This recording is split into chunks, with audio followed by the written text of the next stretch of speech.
আজকের পাঠ পরিস্থিতি ইঞ্জিন লুব্রিকেটিং পদ্ধতির পরীক্ষা। ইঞ্জিন লুব্রিকেটিং পদ্ধতির পরীক্ষা এই টপিকসের মধ্যে যে বিষয়গুলো রয়েছে সেগুলো হলো লুব্রিকেটিং সিস্টেমের লুব অয়েল চেক করার বা পরিমাপ করার পদ্ধতি। লুব অয়েল চেক করা বা পরিমাপ করার পদ্ধতি। লুব অয়েল প্রেসার কম হওয়ার সম্ভাব্য কারণসমূহ, লুব অয়েল প্রেসার বেশি হওয়ার সম্ভাব্য কারণসমূহ, লুব্রিকেটিং অয়েলের বা লুব অয়েল লুব্রিকেটিং সিস্টেমে অয়েল কুলারের কাজ, এই জিনিসগুলো সম্পর্কে এই বিষয়ের উপর আমরা এখন বিস্তারিত আলোচনা করব।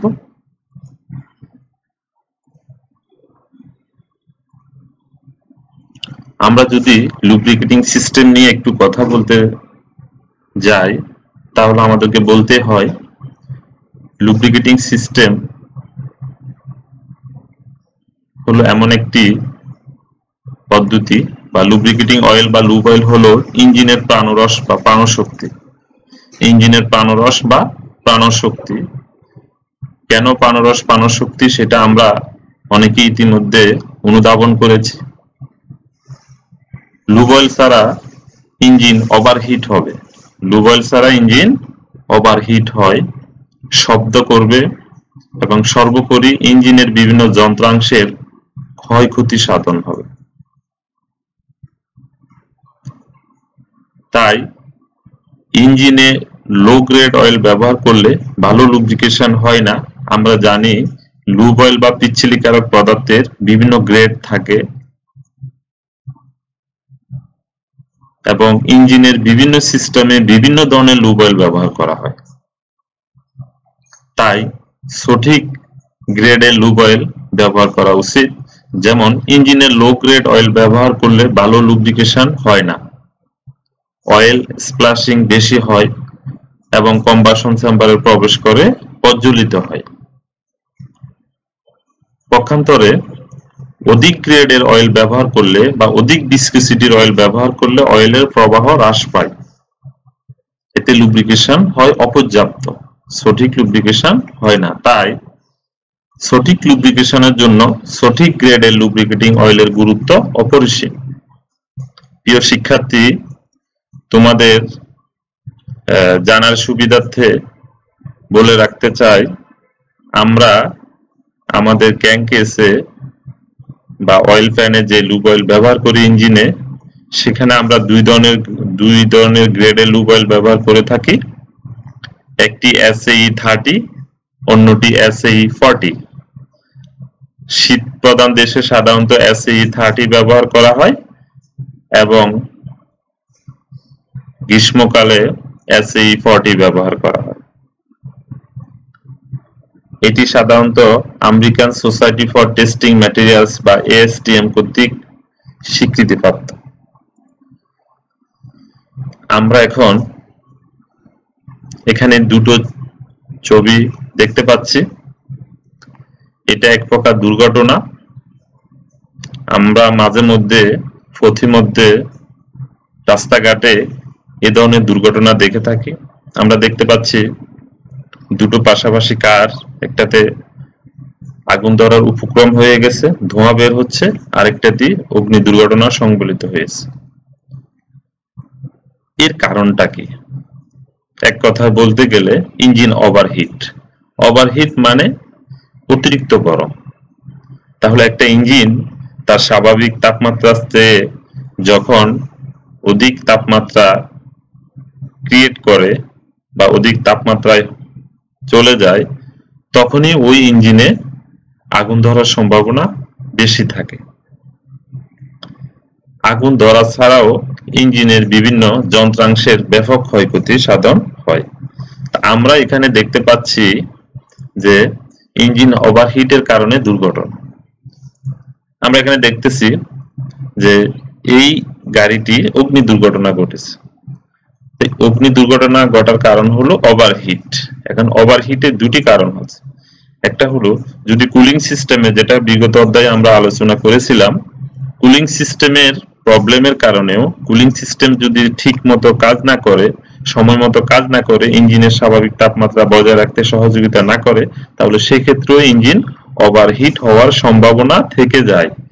অনুরূপভাবে যদি সঠিক গ্রেডের বা সঠিক পরিমাণ লুব অয়েল ইঞ্জিনে না থাকে বা লুব্রিকেশন না হয়, তাহলেও ইঞ্জিনে ওভারহিট হওয়ার সম্ভাবনা বেশি। তাই আমাদেরকে সঠিক গ্রেডের সময় মতো সঠিক পরিমাণ লুব অয়েল বা ইঞ্জিনে লুব অয়েল প্রয়োগ করতে হবে, লুব্রিকেশন করতে হবে। আমরা এখন যেটা দেখব সেটা হলো লুব্রিকেটিং সিস্টেমের উদ্দেশ্য, অবজেক্ট। কেন লুব অয়েল ব্যবহার করা ইঞ্জিনে?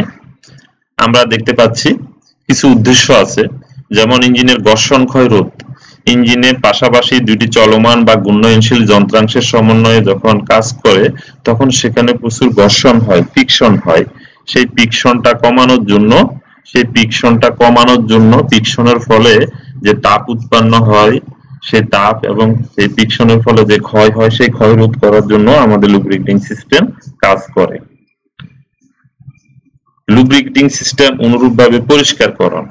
যে সমস্ত জায়গায় লুব্রিকেটিং সিস্টেম বা লুব্রিকেশন করা হয় সেই সমস্ত জায়গায় সাধারণত মরিচা রোধ করা হয়, মরিচা রোধী হয়ে যায়, পরিষ্কার স্বচ্ছ থাকে, ময়লা আবর্জনা থাকে না, তাই এটা পরিষ্কারকরণ কাজেও ব্যবহৃত হয়।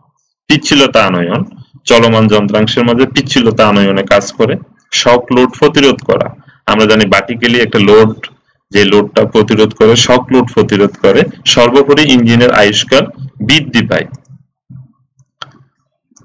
আমরা এখন যদি দেখি যে কিভাবে একটি ইঞ্জিনের লুব্রিকেটিং সিস্টেম কাজ করে, তোমরা পাশাপাশি দেখতে পাচ্ছ একটি ভিডিও চলতেছে, সাথে সাথে একটি ছবি আমরা দেখতে পাচ্ছি। সর্বোপরি নিচে অয়েল ফ্যান, যেটাকে অয়েল সাম বলি, সেখানে অয়েল স্ট্রেনার বা অয়েল ফিল্টার ব্যবহার করা হয়, পাম্প ব্যবহার করা হয়। এখানে আমরা দেখতে পাচ্ছি একটা বিষয়, সর্ব উপরে ইঞ্জিনের, প্রতিটা ইঞ্জিনের অয়েল ফিল পোর্ট, এই জায়গা দিয়ে আমরা ইঞ্জিনের lube oil, new lube oil আমরা ফিল আপ করি এবং পরিবর্তন করার সময় ক্র্যাঙ্কেজ দিয়ে ফিল আপ করি। এখানে আমরা দেখতে পাচ্ছি বাল্ব rocker, push rod, cylinder, tappet, cam, fit to main bearing, crankshaft drilling, camshaft bearing সহ ইঞ্জিনের সমস্ত ঘূর্ণায়মান চলমান যন্ত্রাংশ সমূহকে পিচ্ছিলতার মধ্যে আনয়ন করতেছে, লুব্রিকেশন করতেছে। এক্ষেত্রে তোমরা ইতিপূর্বে তোমাদের যেই পড়াশোনা করেছো সেখানে তোমরা অনেকে জানো যে আমাদের এই লুব্রিকেটিং সিস্টেমটা কয়েকটা পদ্ধতিতে হয়ে থাকে। লুব্রিকেশনটা একটা হলো ছিটানো পদ্ধতি, চাপ প্রয়োগ পদ্ধতি, আরেকটা হলো ছিটানো এবং চাপ প্রয়োগ যৌথ পদ্ধতি, প্যাকড অয়েল পদ্ধতি। এই পদ্ধতিগুলোর মধ্যে আমাদের সাধারণত লুব্রিকেটিং সিস্টেম হয়ে থাকে। আমরা এখানে একটা অ্যানিমেশনের মতো দেখতে পাচ্ছি যে কিভাবে অ্যাকচুয়ালি ইঞ্জিনের ভিতরে লুব্রিকেশন সিস্টেমটি কাজ করে। আমরা দেখতে পাচ্ছি যে ছিটায়া ইঞ্জিনের পিস্টনের নিচের অংশে কানেক্টিং রড সহ ওয়াল, সিলিন্ডার ওয়ালকে পিচ্ছিলতা আনয়ন করতেছে, লুব্রিকেশন করতেছে।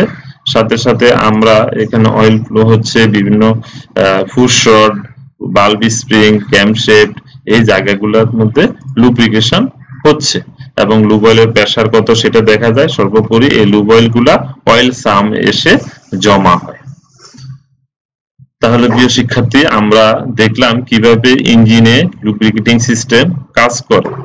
আমরা এখানে কিছু various sample of lube oil আমরা দেখতে পাচ্ছি। এখানে 3 কালারের লুব অয়েল আছে, একটা দুটো ভালো আর একটি স্ল্যাশ। আমরা এখানে দেখতে পাচ্ছি new lube oil, new oil search, আমরা যেটা প্রবেশ করাই অক্সিডেশন হ্যাজ বিগেন।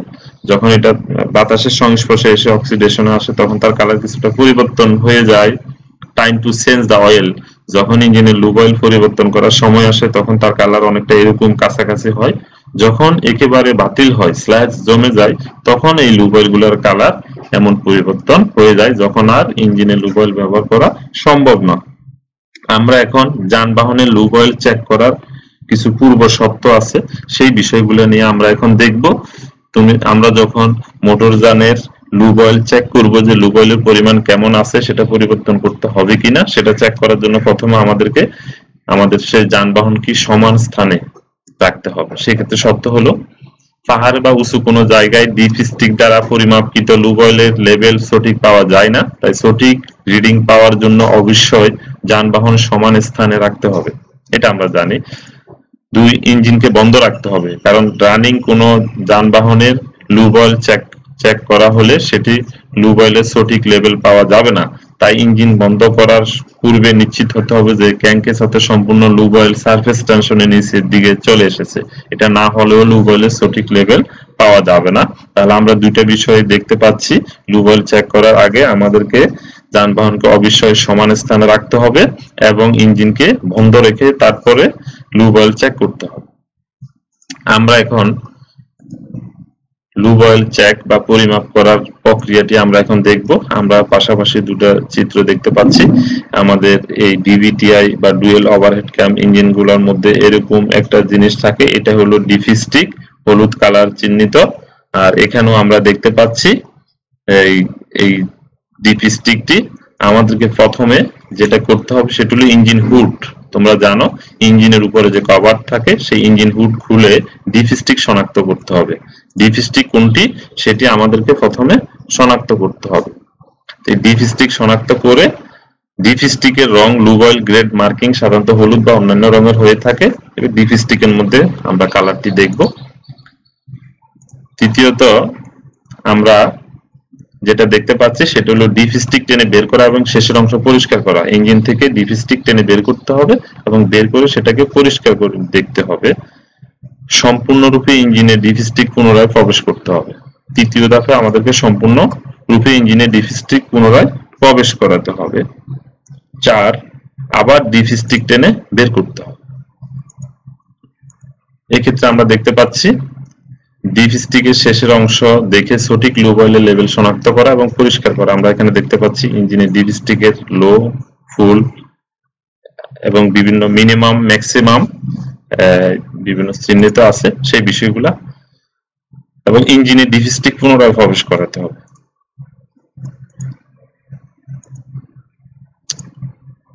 এখন আমরা যেটা দেখব, ডিফি স্টিক লেভেল সর্বনিম্ন লুব অয়েল লেভেলের কম হলে লুব অয়েল সংযোজন করতে হবে। আমরা যেহেতু ডিফি স্টিকের মধ্যে ম্যাক্সিমাম, মিনিমাম একটি দাগাঙ্কিত স্কেল দেখতে পাই, সুতরাং ডিফি স্টিকের লেভেল সর্বনিম্ন লুব অয়েল লেভেলের কম হলে যদি মিনিমামের নিচে যায় তাহলে আমাদেরকে ইঞ্জিনে লুব অয়েল সংযোজন করতে হবে।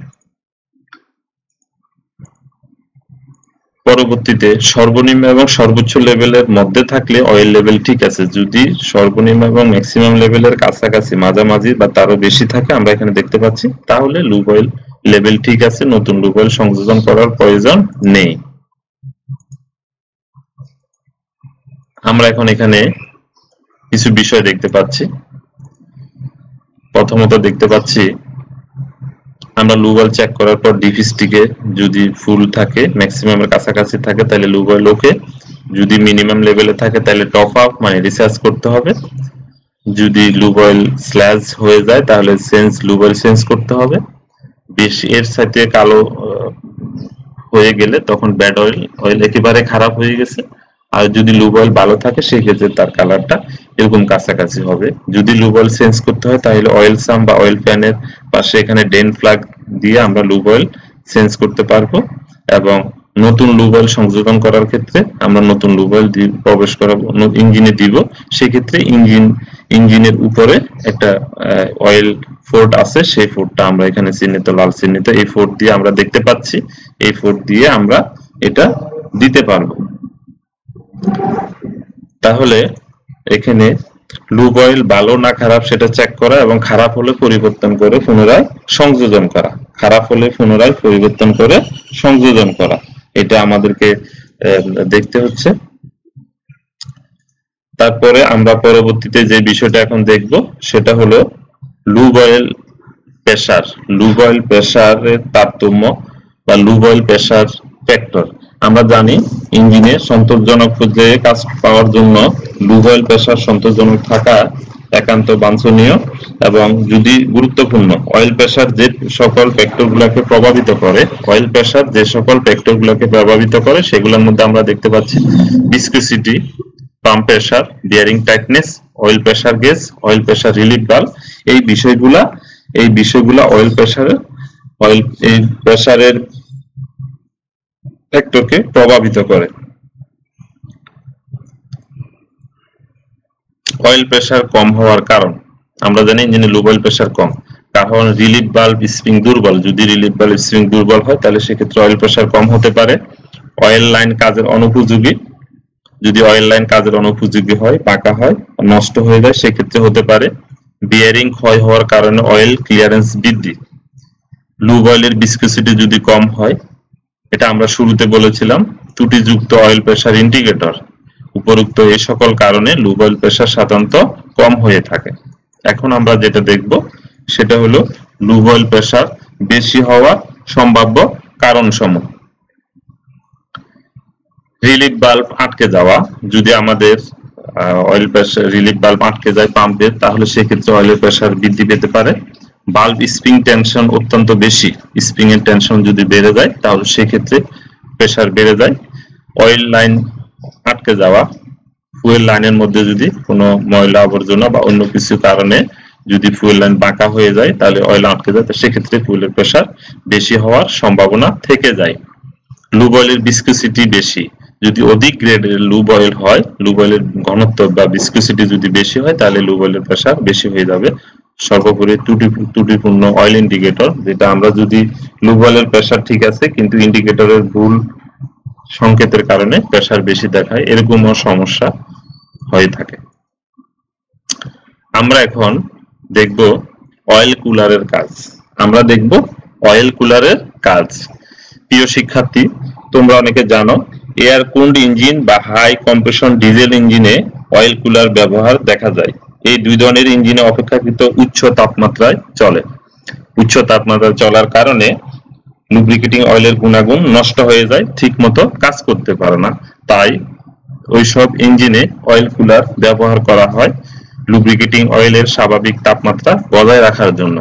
আমরা এখানে দেখতে পাচ্ছি অয়েল কুলার কি কাজ করে। লুব্রিকেটিং অয়েলকে ঠান্ডা রাখতে সাহায্য করে, এতে ওয়ার্কিং তাপমাত্রা বজায় থাকে। তাহলে লুব অয়েলকে ঠান্ডা, এখানে ঠান্ডা বলতে স্বাভাবিক তাপমাত্রা বজায় রাখার জন্য সে কাজ করে, সহযোগিতা করে। ওয়ার্কিং তাপমাত্রায় থাকলে লুব্রিকেশন ভালো হয়, এটা আমরা বুঝতে পারছি, এবং ইঞ্জিনের আয়ুষ্কাল বৃদ্ধি পায় এবং অয়েল পরিবর্তনের সময়ও দীর্ঘ হয়। আমরা জানি লুব্রিকেটিং অয়েল একটি নির্দিষ্ট দূরত্ব, একটি নির্দিষ্ট সময় অতিক্রম করার পর ইঞ্জিনের লুব অয়েল পরিবর্তন করতে হয়। সেই ক্ষেত্রে যদি অয়েল কুলার ব্যবহার করা হয় এই সময়টিও দীর্ঘ হতে পারে, অর্থাৎ আমার অয়েল দীর্ঘদিন পরে একটা নির্দিষ্ট সময় তারও বেশি দূরত্ব অতিক্রম করা বা বেশি সময় অতিক্রম করার পর আমার অয়েল চেঞ্জ করা প্রয়োজন পড়বে। সুতরাং দেখা যাচ্ছে সর্বোপরি ইঞ্জিনের আয়ুষ্কাল বৃদ্ধি এবং অয়েল পরিবর্তনের সময়ও দীর্ঘ হয়। সাধারণত আমরা এটা বড় ধরনের ডিজেল ইঞ্জিনের ক্ষেত্রে ব্যবহার করা হয় এই অয়েল কুলার। আশা করি তোমরা অয়েল কুলারের কাজ বুঝতে পেরেছ। প্রিয় শিক্ষার্থী, আমরা এখন নেক্সট অধ্যায়, এটা সপ্তম অধ্যায়ের কিছু বিষয়ের উপর আলোচনা করব। আমরা দেখতে পাচ্ছি ইঞ্জিন টিউন আপ করণ। ইঞ্জিন টিউন আপ, কখন একটা ইঞ্জিনকে টিউন আপ করতে হয়, কখন একটা ইঞ্জিন টিউন আপ করার প্রয়োজন পড়ে। তাপ, ক্ষয়, ভাইব্রেশন বা কম্পন ইত্যাদির কারণে ইঞ্জিনের অংশসমূহের মধ্যে ক্লিয়ারেন্সের পরিবর্তন হয়। ইঞ্জিনের অংশসমূহের মধ্যে ক্লিয়ারেন্সের পরিবর্তন হয় এবং ইলেকট্রিক্যাল, ফুয়েল এবং অন্যান্য সিস্টেমের অংশসমূহের অ্যাডজাস্টমেন্ট পরিবর্তন হয়ে যায়। এই পরিবর্তনের কারণে ইঞ্জিনের পারফরম্যান্স ক্রমান্বয়ে হ্রাস পেতে থাকে, যা তাৎক্ষণিকভাবে কোনো লক্ষণ প্রকাশ নাও হতে পারে, কারণ অবনতি ঘটে অত্যন্ত ধীর গতিতে।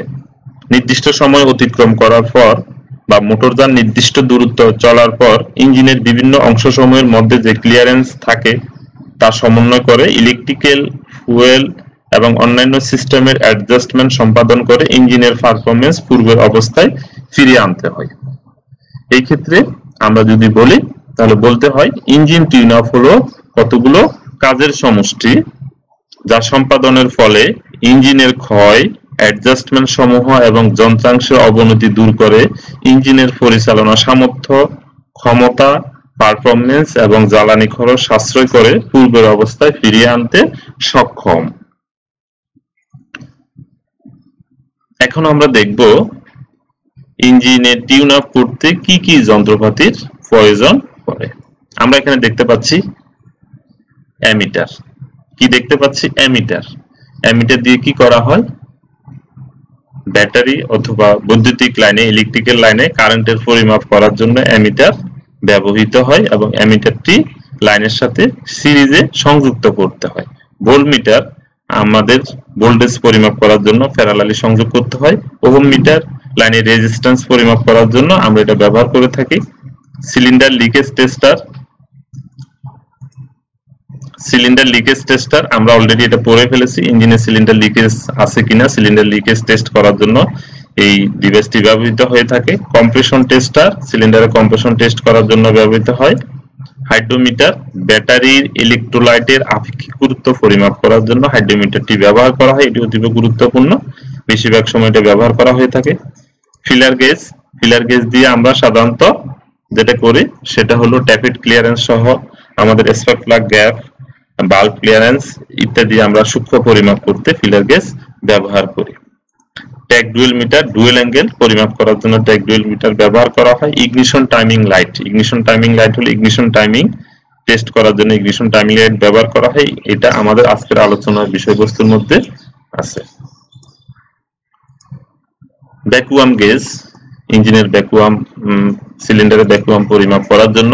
স্পার্ক প্লাগ টেস্টার এবং ক্লিনার স্পার্ক প্লাগ গ্যাপ পরিমাপ এবং টেস্ট এবং পরিষ্কার করার জন্য এটি ব্যবহার করা হয়ে থাকে। এক্সজস্ট গ্যাস অ্যানালাইজার আমরা অলরেডি পড়ে ফেলছি ইঞ্জিনের এক্সজস্ট গ্যাস পরিমাপ করার জন্য। কুলিং সিস্টেমের প্রেসার টেস্টার যেটা আমাদের বিগত ক্লাসে আলোচনার বিষয়বস্তু হিসেবে ছিল।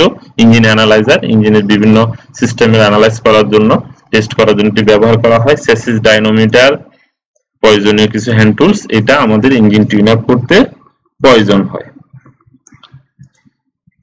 এখন আমরা যেটা দেখব ইগনিশন টাইমিং টেস্ট বা ইগনিশন টাইমিং পরীক্ষা। ইগনিশন টাইমিং বিভিন্নভাবে পরীক্ষা করা হয়, বিভিন্নভাবে পরীক্ষা করা যায়।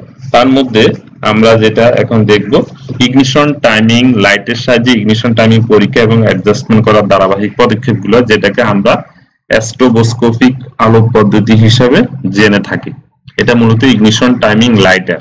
এই লাইটার দিয়ে আমরা ইগনিশন টাইমিং পরীক্ষা করতে পারি। প্রিয় শিক্ষার্থী, তোমাদের জানার জন্য আমরা এখানে দেখতে পাচ্ছি এটা হলো একটি ignition timing lighter. Ignition timing lighter, এই লাইটারটির মধ্যে তিনটি টার্মিনাল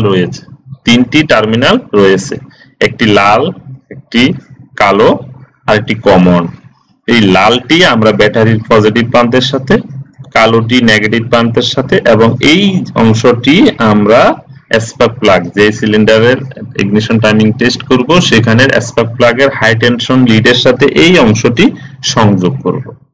আশা করি তোমরা স্ট্রোবোস্কোপিক আলো বা ইগনিশন টাইমিং লাইটারের অংশগুলো সম্পর্কে ভালোভাবে বুঝতে পেরেছ। এখন আমরা কিভাবে করব টেস্টটি সেটা নিয়ে আলোচনা করব। ইগনিশন টাইমিং লাইটের ব্যাটারি লিডের লালটি 12 ভোল্ট ব্যাটারি পজিটিভ টার্মিনাল এবং কালোটি নেগেটিভ টার্মিনালে সংযোগ করতে হবে, যা ইতিমধ্যে তোমাদেরকে বলেছি। টাইমিং লাইটের তৃতীয় লিডটি, 3 নম্বর লিডটি আমরা 1 নম্বর সিলিন্ডারের স্পার্ক প্লাগের সাথে প্লাগ এক্সটেনশন অথবা স্বাভাবিকভাবে এটা সংযোগ করা যেতে পারে। ক্র্যাঙ্কশ্যাফট ফুলি অথবা ফ্লাই হুইল, যেখানে টাইমিং মার্ক আছে, তোমরা জানো ইগনিশন একটা ক্র্যাঙ্কশ্যাফট ফুলি বা ফ্লাই হুইলে টাইমিং মার্ক থাকে এবং ইঞ্জিন ব্লকের টাইমিং মার্ক কাপড় দিয়ে মুছে চকের কিংবা রং দাগ লাগাতে হবে, যাতে সহজে টেস্ট করার সময় সেটা দৃশ্যমান হয়। ইঞ্জিন চালিয়ে অপারেটিং তাপমাত্রা আনতে হবে, ইঞ্জিনকে কিছুক্ষণ চালিয়ে অপারেটিং তাপমাত্রায় আনতে হবে, যাতে বোঝা যায় ইঞ্জিনের স্বাভাবিক তাপমাত্রা বজায় থাকে। ইগনিশন টাইমিং লাইটের সাহায্যে ইগনিশন টাইমিং পরীক্ষার আমরা এবার দেখব আমরা ট্যাকোমিটার লাগিয়ে আইডল আরপিএম অ্যাডজাস্ট করব। কি করব? ট্যাকোমিটার লাগিয়ে আইডল আরপিএম অ্যাডজাস্ট করব। আমরা ইঞ্জিনের আইডল স্পিড কত আছে সেটি আমরা দেখব। ট্যাকোমিটার তোমরা জানো, ইতিপূর্বে আমরা আলোচনা করছিলাম ট্যাকোমিটার দিয়ে ইঞ্জিন অথবা ঘূর্ণায়মানশীল যে কোনো যন্ত্রাংশের ঘূর্ণন গতি পরিমাপ করতে এই ট্যাকোমিটারটি ব্যবহৃত হয়। সুতরাং আমরা ট্যাকোমিটারটি লাগিয়ে সেক্ষেত্রে অ্যানালগ, ডিজিটাল বা মেকানিক্যাল, ইলেকট্রিক্যাল, ইলেকট্রনিক্স 3 ধরনের ট্যাকোমিটার রয়েছে। আমরা আমাদের সুবিধাজনক অবস্থায় সুবিধাজনকটি লাগিয়ে আমরা ট্যাকোমিটার দিয়ে আরপিএমটি পরিমাপ করে দেখব। ইঞ্জিন আইডল অবস্থায় চালিয়ে রেখে ইগনিশন টাইমিং লাইট টাইমিং মার্কের উপর তাক করে ধরতে হবে। এই ক্ষেত্রে আমরা দেখতে পাচ্ছি এই চিত্রটার মধ্যে এখানে ইগনিশন টাইমিংটি এটাকে এই যে এখানে এই টাইমিং মার্কটি এটাকে তাক করে এখানে ধরেছে। টাইমিং লাইটে ট্রিগার চেপে ধরলে ফ্ল্যাশ দেওয়ার সময় যদি টাইমিং মার্ক একটি সরল রেখা মনে হয় তবে টাইমিং ঠিক আছে। এই ক্ষেত্রে আমরা যেটা দেখতে পাচ্ছি সেটা হলো এই টাইমিং এর এটা হলো ট্রিগার, এই ট্রিগারটি চেপে ধরতে হবে এবং চেপে ধরার সময় এই ট্রিগার থেকে ফ্ল্যাশ হবে। ফ্ল্যাশ দেওয়ার সময় যদি টাইমিং মার্ক একই সরল রেখা অর্থাৎ ফ্লাইহুইলের টাইমিং মার্কের সাথে এই ট্রিগারের আলো একই সরল রেখায় থাকে, যখন তুমি ট্রিগার চেপে ধরলা, ট্রিগারের ফ্ল্যাশ করলো, সাথে সাথে টাইমিং মার্কটিও দেখা গেছে, তার মানে বোঝা যাবে যে ইগনিশন টাইমিং ঠিক আছে, তারা একই সরল রেখায় রয়েছে, এটা বোঝা যাবে। আর যদি দেখা না যায় তাহলে সেটা বোঝা যাবে ইগনিশন টাইমিং ঠিক নেই। আমরা এই চিত্রটার মধ্যে সেটা দেখতে পাচ্ছি, এখানে ফ্ল্যাশ করবে, লাইট জ্বলে উঠবে, আর ফ্লাইহুইলের এখানে একটা টাইমিং মার্ক দেখা যাবে, যেটা আমরা চক অথবা কালার দিয়ে আগে থেকে চিহ্নিত করে রেখেছি। টাইমিং মার্ক যদি এক লাইনে না থাকে তাহলে টাইমিং অ্যাডজাস্ট করে নিতে হবে। সেই ক্ষেত্রে আমাদেরকে যেটা করতে হবে সেটা হলো, যদি আমরা ডিস্ট্রিবিউটর বডিকে এদিক ওদিক ঘুরালে টাইমিং মার্ক দুটি একই সরল রেখায় পরিণত হবে এবং লক নাটটি টাইট দিতে হবে। এক্ষেত্রে ইগনিশন অ্যাডভান্স, টাইমিং অ্যাডভান্স এবং রিটার্ড দুইটা শব্দ আছে। অ্যাডভান্স করার জন্য রোটরের ঘূর্ণনের বিপরীত দিকে, রোটর যেদিকে ঘুরে তার বিপরীত দিকে আমাদেরকে ডিস্ট্রিবিউটর বডি ঘুরাতে হবে, এবং রিটার্ড করার জন্য রোটর যেদিকে ঘুরে ঠিক সেদিকে ডিস্ট্রিবিউটর বডি আস্তে আস্তে ঘুরিয়ে টাইমিং ঠিক করে নিতে হবে। প্রিয় শিক্ষার্থী, আমরা অনেকে জানি এখনই ডায়াগনোসিস করার জন্য বিভিন্ন ধরনের বাংলাদেশে রয়েছে অনেক স্ক্যানার মেশিন রয়েছে, গাড়ি সহ মোটরযানের ত্রুটি গুলা খুব সহজে শনাক্ত করার জন্য, যেটাকে অটোমেটিভ স্ক্যানার বলে থাকি। সেই অটোমেটিভ স্ক্যানারে আমরা এখানে সুন্দর একটি চিত্র দেখতে পাচ্ছি, একটা সার্ভার ক্লায়েন্ট, আমরা দেখতে পাচ্ছি রিকোয়েস্ট কারেন্ট পাওয়ার ট্রেন ডায়াগনোসিস ডাটা। আমরা এখানে পাওয়ার ট্রেন বা যেটা পাওয়ার ট্রান্সমিশন সম্পর্কে সহজে ফাইন্ড আউট করে ফেলতে পারি কোথায় প্রবলেম।